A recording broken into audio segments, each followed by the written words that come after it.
Hello po sa inyong lahat mga ka-crypto. Ako po si Pinoy Crypto Trader at sa video na ito ay atin pong pag-uusapan ang tungkol dito sa komento ni ka-crypto rito tungkol kay Binance. Kung saan ang kanyang tanong dito ay paano nga ba mag-withdraw dito kay Binance. Kaya yan, sana ay matulungan ako.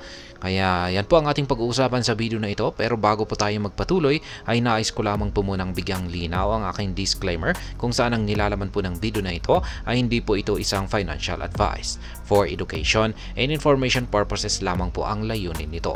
Maliban po dito ay nais ko na rin pong magbigay babala na wala pong kahit anumang group chat ang Pinoy Crypto Trader. At ayan, paano nga ba mag-withdraw kay Binance? Napaka-general po yung kanyang tanong dito at hindi po natin alam kung ano po talaga yung kasi marami pong kung pag sinabi natin mag-withdraw kay Binance ay ayan, yung una ay yung withdrawin natin yung ating cryptocurrency papunta sa ating mga wallet. Yan, yung ating mga private wallet. Or yung withdrawin natin yung laman ng ating Binance account. Yan, papunta sa ating mga bangko or GCash or Paymaya or yung mga or withdrawin natin papunta sa ating local na fiat currency or sa Philippine peso. Kaya yan. Or yung pangatlo ay kung naipit yung kanyang funds or pondo or capital dito kay Binance at wala siyang ideya kung paano i-withdraw ito.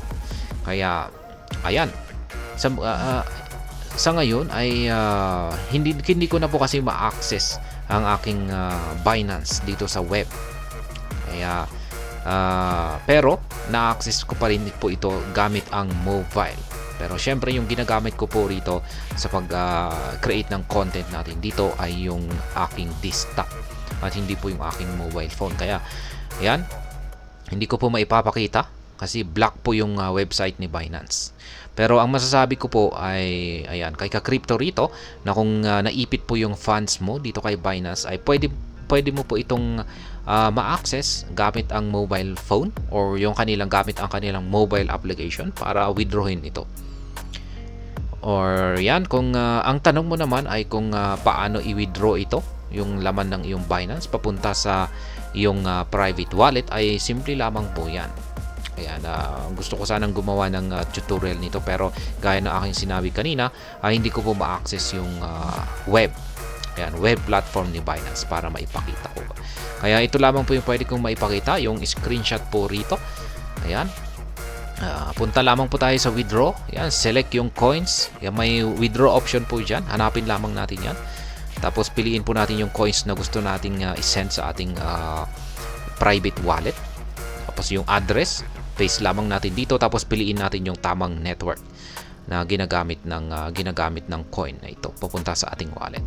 Tapos may transaction fee po yan. At magre-reflect po yan kung pag yan nandito sa ibaba. Depende po kasi yan, magkakaiba po kasi sa network na gagamitin natin. Ayan. Kaya ganyan po kung pag magwi-withdraw po tayo kay Binance papunta sa ating mga wallet, private wallet. Ngayon kung pag i-convert kung pag magwi-withdraw naman po tayo, yan papunta sa ating mga local fiat currency, sabihin natin kay GCash, ay yung gagamitin po natin dito ay yung P2P.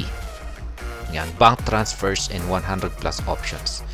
Yan, punta lamang tayo sa trade P2P at yung makaka-transact po natin dito ay mga yung mga totoong mga traders po ito na yung mga buy and seller po yan. Binibili po nila sa mas mababang presyo yung crypto tapos binebenta nila sa mas mataas na presyo. Yan, mga buy and sellers po yan. At hanapin lamang po natin yung option dito. Kung gusto po nating mabayaran gamit ang GCash ay piliin natin yung mga buy and sellers na may gumagamit ng GCash option. Kaya yan lamang po yung tatlong paraan.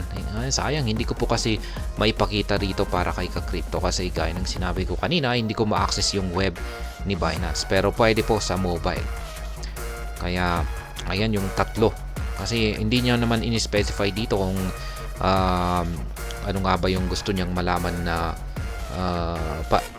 kung ano po yung specific na kanyang i-withdraw. Ayan, kung ito nga ba ay i-withdraw niya yung kanyang naipit na funds dito kay Binance, or i-withdraw niya ito papunta sa kanyang private wallet, or i-withdraw niya ito papunta sa local fiat currency. Ayan. At hanggang dito na lamang po tayo sa video na ito. Sana po ay inyong nagustuhan ang aking paliwanag sa video na ito. Kung inyo po itong nagustuhan ay pakiclick lamang po ang like button nito. Para naman po sa mga bago lamang dito, kayo po ay aking inaanyayahan para mag-subscribe. Pakiclick na rin po ang bell icon nito dahil ito po ang siya magsisilbing notification nito sa mga bago kong videos na akin pong ina-upload sa aking YouTube channel na ito. Marami pong salamat sa panonood. Ingat po tayo lagi at God bless po sa ating lahat.